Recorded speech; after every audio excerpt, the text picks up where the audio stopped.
Welcome to Sports Talk with L-Beasley. It is Monday afternoon here for me in Detroit, Michigan. And generally Monday is my day. I kind of review the football the football games that happen over the weekend, college, NFL, and even now with basketball being back, I normally review that too. But thanks to the Los Angeles Lakers, I can't do that. Today I have to discuss, the Los Angeles Lakers, and they surprised pretty much everybody by hiring, not Phil Jackson, but Mike D'Antoni as the new head coach of the Los Angeles Lakers. Is this a shock? Yes, it's a shock. It's a shock to me. Basically because all sources have been saying, reports were saying that, everybody, has been keeping up with the situation, knows that Phil Jackson met with the Lakers, Jim Buss, all those guys in person. Pretty much from what sources and reports said, the job was his. The job was his. The job was his to have. All he had to do was accept it. Of course, they did have backups just in case he didn't. They did interview with Mike D'Antoni. They also talked and interviewed Mike Dunleavy, who's had experience coaching the Lakers. So, everybody was pretty much assuming that Phil Jackson was going to take the job. That's pretty much what, like I said, all the reports and the sources have been saying. He was actually supposed to make his decision today, according to sources. And then all of a sudden this morning, my phone is getting blown up with emails and texts from my sources saying that they have hired Mike D'Antoni. And I know they've been saying that, Phil Jackson is stunned. I know from what I've been hearing, everybody's been asking me what's the reason they didn't pick Phil. Some people say they've always wanted D'Antoni, or they felt D'Antoni was the better fit. And then some of it has been some health issues concerning Phil Jackson, as far as I know. I heard there was a possibility he may miss the same amount of road games he missed his last season coaching the Lakers, when he did miss some road games. And I guess that the rumors have been that, he was coming back to win, but they didn't want their head coach missing games, or road games on a consistent basis, and that was something they didn't want. So I know some, like I said, some worries about his health and his ability to travel. They said it had improved, but there were still some worries. And I heard money possibly was involved. Maybe Phil wanted more than, what he should want. I don't know. But apparently there was some issues going on. But besides the whole, Phil Jackson, Mike D'Antoni, why they picked who. My problem is, going into this, I'm 50-50. I see the good and the bad. And I'll start with the good. The great thing that you're getting with Mike D'Antoni is, yes, you're getting that offense. But let me say this, once again, as I've said thousands of times before. Did the Laker offense score like the Laker offense of, the Phil Jackson era? No, they did not. Partly because of Mike Brown and this, this Princeton offense, and it wasn't necessarily working, the way that they wanted. Okay, fine. But they were scoring. Lakers didn't have a problem getting to 95, 98, 100. They are ranked 10th in points per game. They are one of the top scoring teams in the NBA. They did not have a problem scoring the ball. Now, this is only going to enhance them. Obviously, like I said, with Mike D'Antoni, he's going to, pretty much, what I'm looking at, he's going to be effective. There are a lot of pick and rolls, early offense, easy to digest, quick stuff about D'Antoni's offense that you love. He has a great relationship with Steve Nash, as far as we know. He worked with Kobe. He worked with Dwight when he was, assistant coaching on Team USA. So I'm not really concerned. From what I hear, most of the players, as far as Kobe, I hear he's excited about it and things like that. But my problem is still the defense. I've said this time and time again. That's the Lakers' problem. The Lakers' problem was not offense. Lakers, like I said, did they score the way you wanted them to score if you're a diehard Laker fan? Not necessarily. But the problems that they had went way beyond scoring. Their problem was sharing the ball offensively. Their problem was showing intensity on both offense and defense. Like I said, we go back to what I said before. I said this a couple of days ago. I think I said this on my last episode. The Lakers ranked 22nd in defensive efficiency, 19th in defensive field goal percentage, and 18th in points allowed, allowing 98 points per game. This Laker team cannot defend. And, Mike D'Antoni, and if he can come in and actually bring some defense, great for him. But if going by his track record, no, he cannot. Need I mention the Phoenix Suns? This is why Steve Nash has no ring yet. Need I mention that? I mean, like I said, I'm a fan of Mike D'Antoni from an offensive standpoint. Especially since when I play ball, I always like a running gun offense because I play point guard. So I always like the fact that, my coach, like a D'Antoni, I probably would love a coach like D'Antoni from a defensive standpoint. But need I mention the Phoenix Suns and the New York Knicks? You see how the Knicks are playing under Woodson's defensive system. You see how Phoenix defensively over the years when Mike D'Antoni was coaching, that was their biggest problem. And I know some people, and basically my whole thing is if you can't improve the offense, what are you going to do? Outscore everybody? And most of all, for the most part, you should be able to do that. When we start getting into the nitty-gritty of the New York Knicks, the Miami Heat, the Oklahoma City Thunder, the LA Clippers, and so on and so forth, these are going to be tough battles to outweigh. And that's my concern with bringing Mike D'Antoni. And like I said, is he a great offensive mind? Yeah, like I said, I'm not worried about the offense. Offense was never an issue for the Lakers. Like I said, did they score the way I know I've been hearing comments like that. Oh, they score, but it's not the way the Lakers score. I don't really give a crap. They're scoring 98 to 100 points a game. Scoring is not a problem. Are they scoring the way you want them to score? No. But they're scoring. Okay, that's not their problem. Like I said, they ranked 10th in the NBA in points per game. Scoring was not a problem. Assists was a problem because they ranked 21st in assists per game right now. So assists were a problem. But scoring was not a problem. Like I said, they may not score the way you want it. Maybe you don't like the offense. And that's fine. That's cool. And like I said, Mike D'Antoni is definitely going to bring that. And I'm looking forward to seeing how this team is going to, work with that. But defensively, that is one question I have. Can you make this team better defensively? Because I'm going to be real with you. I want to see if you can outscore with this squad. Going back into Phoenix, that was young Phoenix back then. That was when Steve Nash was 32, 33. That's back when Amari was young, too. You got an older Lakers squad, and I really want to see what he can do with this second unit. I had faith that Phil Jackson could, and like I said, I'm not saying Mike D'Antoni can't. I'm just saying these are my concerns going in with Mike D'Antoni right now at the head coach. Like I said, not only was defense a problem, but that second unit of the Lakers is a problem. Period. I mean, if you don't know what the second unit is, I'm talking Steve Blake, Jordan Hill, Antoine Jameson, Jody Meeks, when they play him. That is my concern. Now, Jody Meeks might actually benefit from Mike D'Antoni being there because, pure shooter when he wants to be, but we all know he's inconsistent when he wants to be too. But I don't know. Those are my concerns. And like I said, I'm 50-50. I see the good side of it. Like I said, I know a lot of people have been saying, he has a lack of title or even final appearance, which is true. It's going to be great to see what he's going to do with this talented Lakers team. Because, this is probably the most talent he has been surrounded by, in his NBA head coaching career anyway. Like I said, he had talent in Phoenix and he even had talent in New York, but I don't think he's ever had talent like he has had in LA. Like I said, which is great. But defensively, I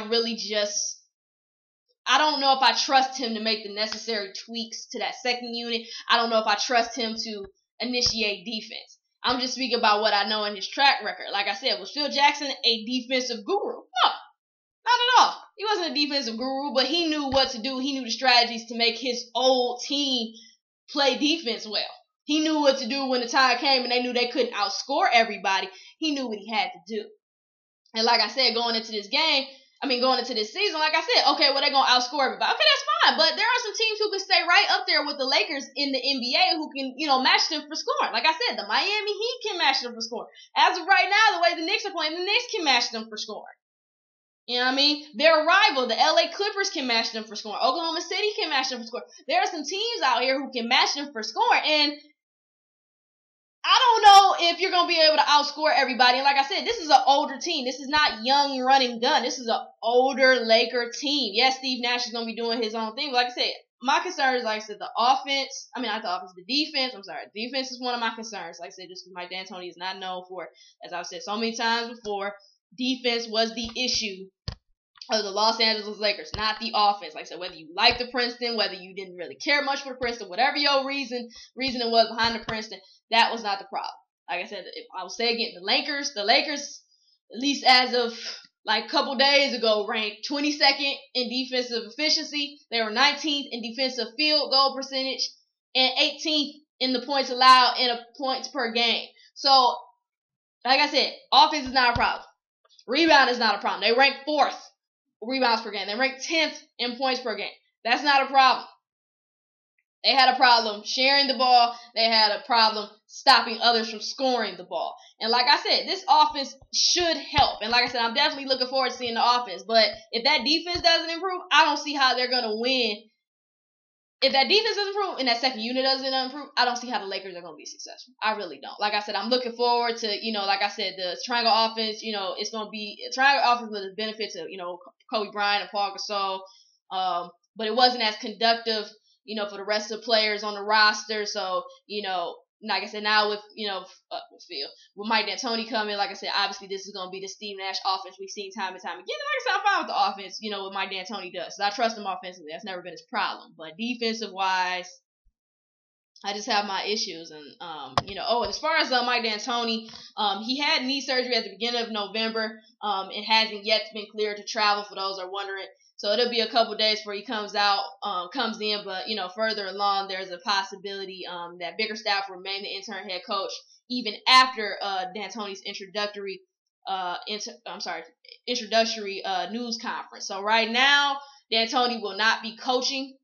I know the last thing I heard was maybe December was going to be around the time he was going to probably be coming around, was around December time, right around Christmas. So Lakers have to at least wait another month. And, Bickerstaff has done fine. I haven't had a problem with him, as far as his coaching so far. I mean, other than the lack of defense, but, that's just a whole other issue. And I'm really just interested to see how, Mike D'Antoni will bond with the players, the personnel. I don't really think it's going to be a problem. I've never really seen him struggle with the personnel per se. Knicks, I saw a little, Knicks was probably the worst I ever saw with him with the personnel or the players, having not necessarily the best chemistry. I didn't really see it in Phoenix, but, I'm really interested, like I said, how he's going to deal with the personnel, the players, how Kobe, obviously Kobe's saying right now, very excited, about him coming. I'm sure he is, but I really just want to see, how he's going to do and what adjustments he's going to make. But like I said, I'm really interested to see how he's going to control the defense and that second unit, because those are the two things that are ultimately, in my mind, going to make the Lakers NBA champions this year. If you don't fix those two things, in my opinion, Lakers aren't winning anything. And that's just me personally. Like I said, and if they prove me wrong, I will be happy to admit it on my show that I was wrong. Mike D'Antoni proved me wrong. And like I said, I hope he does it away prove me wrong, because I do want to see Kobe get his 7th ring. I want to see Nash get his 7th ring. I want to see Kobe get his 6th ring. I want to see I want to see Nash get his 1st ring. I want to see Dwight get his 1st ring. I'm not even a Dwight Howard fan, but like I said, I want to see him win. I want to see and whatnot. I want to see them be successful. I'm very apprehensive right now. Like I said, I've been saying the same thing over and over. People have been disagreeing, and it ain't about the defense. It's about the offense, whatever. And in my opinion, it ain't about no dang on offense. It's about the defense. And like I said, you got what you wanted in the offense now. You got your offensive guru that you've been waiting on. But like I said, what's going to happen when you can't stop nobody? Like I said, hiring Mike D'Antoni, that triangle offense will not magically help the Lakers point guard become more athletic, and it will not help the communication, the lack of communication defensively. It's not going to help Dwight Howard and Paul Gasol getting treated like beanbag chairs in the post. It just doesn't help, in my opinion. Like I said, I see the offensive side of things, but it's not, defense wins championships. You got to be able to play defense. You got to be able to shut teams down. You got to be able to shut players down at times. Like I said, not the whole game, but you need to be able to play defense. You need to have a strategy. If Mike D'Antoni can come up with that, hey, big ups. You have truly grown in your career. If you can't, I don't see how this Laker team is going to be successful as far as a championship, and I really don't see. I really want to see how that second unit is going to play. I said those are the two deciding factors for me: the Laker defense and that second unit, because those are the two downfalls. I said you can't play that starting five the whole 40 minutes in no 7-game series. You got to fix that second unit. Hopefully you will be able to. And you got to get that defense going. If you don't get that, I would be really surprised if the Lakers truly have a successful season. A successful season, in my opinion, is winning a championship. So we will, well, at least for them it is. So we'll see what happens as far as that. I already said my piece. Agree, disagree. I care, but I don't care. I don't know. Anyway, just moving on to the other topic, Monday Night Football game. And really this game, I'm really not really probably going to even watch. So, you got the Kansas City Chiefs versus the Pittsburgh Steelers. Going into this game, really the Steelers should not have a problem winning. They're at home, which they're 3-0 at home right now. Pretty much, I'm looking for Pittsburgh to control the ground. Pretty much that's one of the funny thing with them. They have a lot of injuries at the running back, but over the past few weeks, they've made a commitment to offensive balance. Against the Giants in Week 9, Pittsburgh got 147 yards. From their third-team running back, Isaac Redmond, which was great. And, Kansas City has given up a lot of yards on the ground, and the gap integrity is not that consistent either. So I'm looking for the Pittsburgh Steelers to really go in here, like I said, and really run the ball, control the tempo, control the ground game, really just control the game, period. I have heard there's a possibility Rashad Mendenhall could play, which is great. Like I said, obviously, with Rashad Mendenhall, you got Rashad Mendenhall possibly coming back to play tonight. Pretty much in my opinion, that leaves Mike Tomlin with a good, problem to have. You got Dwyer, you got Redmond, and now you got Mendenhall coming back. So, you got nice running backs to choose from, and you can use all three in your own system, whatever he chooses. So that's a good problem to have with Rashad Mendenhall coming back. Really, my whole thing with the Kansas City Chiefs is, just taking care of the ball. Matt Castle, he is going to start under center, for the Chiefs because Brady Quinn is out with a concussion. But, pretty much Castle likely needs to basically just cut down on the turnovers to give Kansas City a chance. I mean, at this point, he's thrown 11 interceptions and fumbled 8 times, losing 7. So, Chiefs have 29 turnovers, 20 more than Steelers and 10 more than anyone else in the league. I mean, come on, let me say that again. The Chiefs have 29 turnovers, 21 more than the Steelers, and 10 more than anyone else in the league. Turnovers have been the key. I mean, not to mention they just can't seem to execute anyway. Even when they do take care of the ball, they can't seem to execute. But the huge problem with the Kansas City Chiefs has been non-execution, and both defensively and offensively, and definitely the turnovers. So Steelers shouldn't have a problem winning this game, but you know how the NFL is. You're not football. It's not what sports is. Anybody can get beat on any given night, but it should be the Steelers.